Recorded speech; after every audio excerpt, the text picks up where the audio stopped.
সুপ্রিয় সপ্তম শ্রেণীর শিক্ষার্থী, ফারুক স্যার এমএসসি ইউটিউব চ্যানেলের পক্ষ থেকে আমি তোমাদের ফারুক স্যার সবাইকে জানাই আন্তরিক সালাম ও শুভেচ্ছা।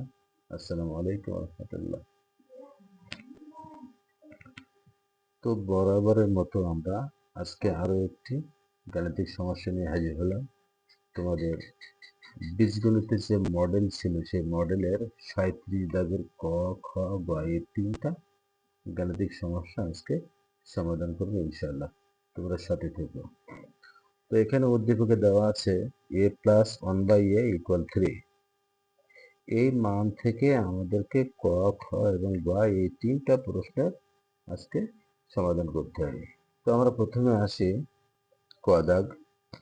আমি ক দাগের এখানে মানটা লিখে নিয়েছি a প্লাস 1/a ইকুয়াল 3। কারণ এই মান থেকে এই সমীকরণকে ক্যালকুলেশন করে যদি আমরা এই ক দাগে এইটা প্রমাণ করতে পারি তাহলে আমাদের অঙ্কটা সমাধান হবে। এটা তো আমরা একটু কাজ করি, এটাকে যেহেতু মাঝখানে সমান চিহ্ন আছে তাহলে আমরা বাম পাশে বা দিলাম। এখন এটাকে যেহেতু এখানে a প্লাস 1/a, এখানে এইটা হচ্ছে ভগ্নাংশ, এখানে এটা নিচে মনে মনে 1 একটা ধরে নেই। তাহলে এখানে নিচে আছে 1, এর নিচে আছে a, অর্থাৎ এই মাঝখানে আছে প্লাস। তো আমরা জানি যদি ভগ্নাংশ থাকে এবং ভগ্নাংশের মাঝে যোগ অথবা বিয়োগ চিহ্ন থাকে বা প্লাস অথবা মাইনাস চিহ্ন থাকে তাহলে সেগুলিকে লসাগু করে আমাদের সমাধান করতে হবে। তো 1 এবং a, এটাকে যদি আমরা লসাগু করি আমরা পেয়ে যাচ্ছি a এককে a, ডান পাশে 3 ছিল, 3টা এখানে বসিয়ে দিলাম। এখন এখানে ভগ্নাংশের যোগ বিয়োগ করার কতগুলো নিয়ম আছে, এই নিয়ম যদিও তোমরা জানো তারপর আমি আবারও একটু মনে করিয়ে দিচ্ছি। আমরা জানি ভগ্নাংশের উপরেরটা থাকে লব এবং নিচেরটা থাকে হর। তো ভগ্নাংশের যোগ অথবা বিয়োগ করতে হলে প্রথমত আমাদেরকে নিচে যে হরগুলো আছে প্রত্যেকটা ভগ্নাংশের নিচে যে হরগুলো আছে, এখানে আছে 1, এখানে আছে a, এদেরকে লসাগু করতে হবে। তো a এবং 1 এর যদি আমরা লসাগু করি তাহলে আমরা পেয়ে যাব a। এখন নিয়ম হলো লসাগু দিয়ে, নিয়মটা আমি এখানে লিখে দিচ্ছি। প্রথমত নিয়ম হচ্ছে লসাগু ভাগ হর। তো লসাগু কি আছে, এখানে ইয়ে আছে, আমি লিখলাম। ভাগটাকে আমি নিচে লিখলাম, এখানে নিচে লিখছি হর, এখানে আছে 1। তো কে যদি 1 দিয়ে ভাগ করি তাহলে হবে, ব্যাস একটা মান পেয়ে গেলাম। এবার এই যে মানটা পেয়ে গেলাম, এটা আরো একটা নিয়ম আছে, সেটা হলো এই উপরে যে লবটা আছে লবের সাথে এই মানের গুণ করতে হবে। তাহলে কি করতে হবে, পরবর্তী নিয়ম হচ্ছে লব ইন্টু লব আছে এখানে কি, এখানে আছে উপরে এ, আর আমাদের এখানে এই যে লসাগুকে হর দিয়ে ভাগ করে যে রেজাল্ট আমরা পেয়েছিলাম এ, সেই এর সঙ্গে উপরে এর গুণ করতে হবে। তাই এ গুণ এ সমান কি হবে, এ স্কোয়ার। তাহলে এখানে আমরা লিখলাম এ স্কোয়ার। এখানে মাঝে প্লাস আছে, প্লাস দিলাম। এ কে এ দিয়ে ভাগ করলে হবে 1। আমরা জানি যদি একে যদি এ দিয়ে ভাগ করা হয় এ কেটে যায়, থাকে কি 1। তাহলে এই যে লসাগু এর সাথে এই ভগ্নাংশের হর দিয়ে ভাগ করলাম, পেলাম 1। সেই 1 এর সাথে উপরে 1 গুণ করলে 1 ইন্টু 1 সমান 1। তাহলে এখানে পেলাম কি, এখানে পেলাম 1। আচ্ছা, তাহলে আমাদের এখানে ভগ্নাংশের যোগ কিন্তু করা হয়ে গেছে। এখন এটার নিচে আছে এটার নিচে 3 এর নিচে কিছু নাই, আমরা এটাকে মনে মনে 1 ধরে নিলাম, ব্যাস বাম পাশে বাদ দিলাম। এবার মাঝখানে সমান চিহ্ন থাকলে আমরা জানি যে কোনাকুনি গুণ করতে হয়, কোনাকুনি গুণ করতে হয়। তো কোনাকুনি যদি আমরা এভাবে গুণ করি তাহলে কি আসে দেখি। প্রথমত এই ওয়ানের সঙ্গে উপরেরটা গুণ করলাম, তো ওয়ানের সঙ্গে যদি এ স্কোয়ার প্লাস ওয়ানকে গুণ করি তাহলে কি হবে, এ স্কোয়ার, সরি কালো কালি দিয়ে দিই, এ স্কোয়ার প্লাস ওয়ান, অর্থাৎ এ স্কোয়ার প্লাস ওয়ানকে যদি ওয়ান দিয়ে গুণ করি তাহলে যেটা ছিল সেটাই হবে, মাঝখানে সমান। এবার এই কোনাকুনি গুণ করি, থ্রি এবং এ গুণ করলে হবে থ্রি এ, বাম পাশে বাদ দিলাম। এবার আমার দেখতে হবে যে কোয়াদাগে কি প্রমাণ করতে বলছে। কোয়াদাগে প্রমাণ করতে বলছে যে এ স্কোয়ার মাইনাস থ্রি এ প্লাস ওয়ান। দেখি আমরা এইটা তৈরি করতে পারি কিনা। তো আমরা একটা কাজ করি, এ স্কোয়ার বাম পাশে ছিল রাখলাম, ডান পাশে থ্রি এ ছিল, এটাকে সমানের ডান পাশে থ্রি এ কে বাম পাশে নিয়ে আসলে এটা ছিল প্লাস, এখন হয়ে যাবে মাইনাস, আর প্লাস ওয়ান ছিল, এটা প্লাস ওয়ান লিখলাম। আমরা আগে জেনেছি যে কোনো সমাধানের ভিতরে সমানের বাম পাশ থেকে ডান পাশে অথবা ডান পাশ থেকে বাম পাশে কোনো সংখ্যা যদি চলে আসে তাহলে চিহ্ন পরিবর্তন হয়ে যায়। প্লাস থাকলে মাইনাস হয়ে যায়, মাইনাস থাকলে প্লাস হয়, তারপরে ইনটু থাকলে ভাগ হয়, ভাগ থাকলে গুণ হয়। তো যেহেতু এখানে থ্রি এর আগে কোনো চিহ্ন ছিল না তাহলে এটা প্লাস ছিল, তো এটাকে যদি সমানের ডান পাশ থেকে সমানের বাম পাশে নিয়ে আসি তাহলে উল্টো মাইনাস হয়ে যাবে। আর বাম পাশে প্লাস ওয়ান ছিল, প্লাস ওয়ান বসিয়ে দিলাম। এখন যেহেতু সমানের ডান পাশে থ্রি এ ছিল সেটাকে বাম পাশে নিয়ে আসছি, তাহলে ডান পাশে কিছুই নেই, তো কিছু না থাকলে সেখানে আমরা একটা শূন্য দিতে পারি। তাহলে কি হলো, অর্থাৎ আমরা লিখতে পারি এ স্কোয়ার মাইনাস থ্রি এ প্লাস ওয়ান ইকুয়াল শূন্য। এটা কিন্তু আমাদের যে শর্ত দিয়েছিল কোয়াদাগে, যে দেখাও যে এ স্কোয়ার মাইনাস থ্রি এ প্লাস ওয়ান, দেখো আমরা সেই এ স্কোয়ার মাইনাস থ্রি এ প্লাস ওয়ান কিন্তু তৈরি করতে পেরেছি। সুতরাং এটা দেখাতে পেরেছিল, আমরা লিখলাম দেখানো হলো, দেখানো হলো। এটাকে আমরা ইংরেজিতে লিখতে পারি showed, S H O W E D, showed. আমরা বাংলায় লিখতে পারি, আবার ইংরেজিতেও লিখতে পারি, দুটোই সঠিক। তো ক দাগের সমস্যার সমাধান হয়ে গেল। এবার আমরা আসি খ দাগে।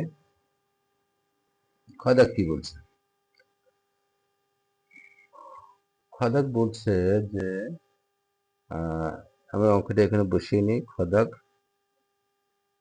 দাগে আছে a to the power four plus one by a to the power four, এর মান নির্ণয় করো, এর মান নির্ণয় করো, মান নির্ণয়। তো আমরা এখানে সমস্যাটা লিখে নিলাম, এবার আমরা সমাধান করব।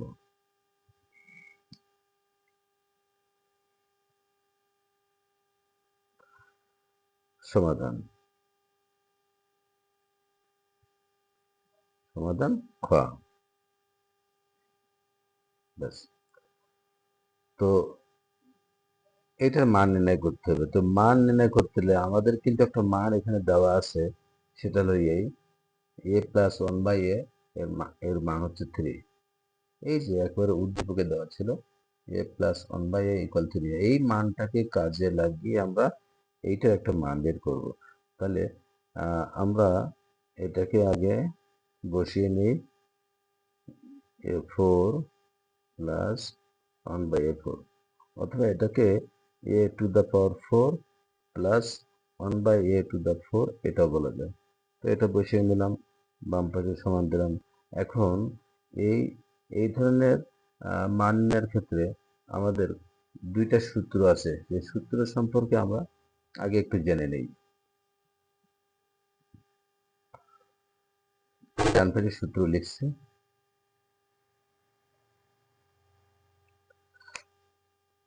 আচ্ছা আমি লাল কালি দিয়ে সূত্রগুলো লিখছি। আমরা জানি এখানে এ স্কোয়ার প্লাস বি স্কোয়ার সমান এ প্লাস বি এর whole square minus two A B, এখানে এক নম্বর। এইটার আরো একটা ফর্মুলা আছে, সেটা হলো এ মাইনাস বি এর whole square plus two A B, এটা আমাদের মুখস্থ করতে হবে, এটা দুই নম্বর। তো আমরা মান নির্ণয়ের ক্ষেত্রে এখানে এই একটা জিনিসেরই দুইটা সূত্র আমরা প্রয়োগ করতে পারি। একটা এক নম্বর হচ্ছে প্লাসের, দুই নম্বর হচ্ছে মাইনাসের। এখন আমাদের আম, অঙ্ক মান নির্ণয় করার সময় দেখবো যে মানটা কিসের দেওয়া আছে। এখানে দেওয়া আছে, দেখো এখানে মানটা দেওয়া আছে a+1/a, মাঝখানে প্লাস আছে। যদি মাঝখানে প্লাস থাকে তাহলে আমরা এখান থেকে প্লাসের ফর্মুলা নিব, আর যদি মানটা মাইনাসের থাকতো আমরা মাইনাসের ফর্মুলা নিতাম। যেহেতু এখানে প্লাস রয়েছে তাহলে এটা অ্যাপ্লাই করব। এবার আমরা আসি আমাদের মূল অঙ্কে। এখন আমরা দেখছি এখানে এর উপরে স্কোয়ার আছে, বি এর উপরে স্কোয়ার আছে, মাঝখানে প্লাস আছে। এখানে কিন্তু 4 নাই, এখানেও 4 নাই, আছে স্কোয়ার। কিন্তু আমরা যে গাণিতিক সমস্যা নিয়ে এখানে আর কি সমাধান করতে যাচ্ছি, এইটা দেখো এখানে 4 আছে, এখানে 4 আছে, অর্থাৎ a⁴ প্লাস 1/a⁴। তাহলে এই 4টাকে আমাদের স্কোয়ার করে নিতে হবে। এটা খুবই সহজ। আমরা এখন কে কি লিখতে পারি, a⁴কে আমরা এখানে a² বাইরে স্কোয়ার। দেখো আমাদের মূল সূত্র ছিল a² প্লাস b², অর্থাৎ a এর উপরে স্কোয়ার থাকবে, b এর উপরে স্কোয়ার থাকবে। কিন্তু আমাদের এখানে রয়েছে a⁴ স্কোয়ার নেই। সুতরাং আমরা স্কোয়ার করার জন্য এর উপরে বাইরে একটা স্কোয়ার দিব, ভিতরে একটা স্কোয়ার দিব, তাহলে 2 2 4, এটা কিন্তু হয়ে গেল। তেমনি এটাকেও আমরা 1/a² হোল স্কোয়ার করতে পারি। আমাদের মূল টার্গেট ছিল যে এ এবং বি এর মাথায় উপরে যেন স্কোয়ার থাকে, তো স্কোয়ার কিন্তু আমি করে নিয়েছি। ভিতরে যেটা আছে এই পুরোটাকে আমরা এ ধরবো, আর এখানে এই পুরোটাকে আমরা বি ধরবো। আবারও বলছি, প্রথমে যেটা আছে এই যে ব্র্যাকেটের ভিতরে এটাকে আমরা এ ধরবো, আর পরবর্তীতে যেটা আছে এটাকে আমরা বি ধরবো। তাহলে এখানে কি আসলো, a² প্লাস b²। তাহলে আমরা এই ফর্মুলা অ্যাপ্লাই করতে পারি। তো ফর্মুলাটা কি হচ্ছে,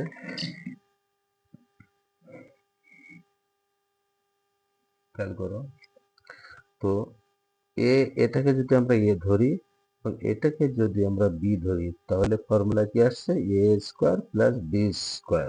তাহলে a² প্লাস b² ফর্মুলা কি, a+b। আমরা লিখছি এখানে a+b। তো এখানে a মানে হচ্ছে a², লিখে দিলাম a²। এখানে লিখছি a², ব্র্যাকেটের ভিতরে a² ছিল, এটা কিন্তু আমরা এ ধরে নিয়েছি। সুতরাং এখানে a এর পরিবর্তে আমরা এর ভিতরে যেটা আছে সেটা লিখবো, তারপরে প্লাস প্লাস, তারপরে বি। এখানে বি এর জায়গায় আমাদের এখানে আছে 1/a², তাহলে এখানে লিখলাম 1/a², এবং সব মিলে হোল স্কোয়ার দিলাম। তারপরে মাইনাস দিলাম মাইনাস, তারপরে এখানে 2 দিলাম, এখানে 2। তারপরে আছে এ মানে এখানে এই যে ব্র্যাকেটের ভিতরে যেটা আছে লিখলাম a²। তারপরে মাঝখানে কিছু না থাকলে ডট দিতে হয়। তারপরে এখানে আছে বি, তো এখানে বি এর স্কেলে কি আছে, 1/a², এখানে লিখে দিলাম 1/a²। ব্যাস, আমাদের প্রথম ফর্মুলা আমরা বসিয়ে ফেলেছি। এখন এই স্কোয়ারটা আছে উপরে, আর এখানে 1/a² মানে এই স্কোয়ারটা নিচে আছে। তো আমরা জানি গুণের সময় উপরে নিচে একই জিনিস কেটে দিলাম। তাহলে এখানে কি হলো, এখানে হলো a² প্লাস 1/a²। এখন আমাদের কিন্তু আবারও এই একই ফর্মুলা যেটা হচ্ছে, এখানে আছে এর উপরে স্কোয়ার, তো এর উপরে স্কোয়ার আছে, এটাকে আমরা সুন্দর করে একটু তৈরি করে নিই। a² প্লাস 1/a² কে আমরা লিখতে পারি 1/a² তো এটাকে আমরা এ ধরবো, এটাকে আমরা বি ধরবো। তাহলে কি হলো, এখানে হচ্ছে এ এর উপরে স্কোয়ার প্লাস বি এর উপরে স্কোয়ার। তাহলে আমার দেখো এই ফর্মুলা আবার মিলে যাচ্ছে। আর এখানে সব মিলে হোল স্কোয়ার ছিল, আমি সব মিলে একটা হোল স্কোয়ার দিলাম, ব্যাস। আর লাস্টে কি ছিল, মাইনাস